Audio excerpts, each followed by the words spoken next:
ఇంటి యజమాని దీపం పెట్టవలసిన వాడు. మా ఆవిడ వెలిగిస్తుంది నేను టీవీ చూస్తాననకూడదు. యజమాని పంచె కట్టుకుని వెళ్ళి దేవాలయంలో దీపం పెట్టాలి. యజమాని ఇంట్లో దీపం పెట్టి సమస్త భూతములకు ఉపకారం చెప్పాలి. ధర్మపత్ని సమేతస్య అని సంకల్పం ఉంది, కానీ ఆవిడ వెలిగించి ధర్మపతి సమేతస్య అని చెప్పిందని సంకల్పం లేదు. నువ్వు పెట్టాలి దీపం.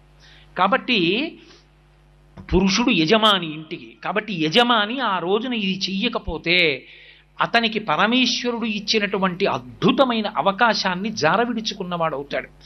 కాబట్టి ఎంతంత దీపాలు పెడతారో అంతంత అనుగ్రహం.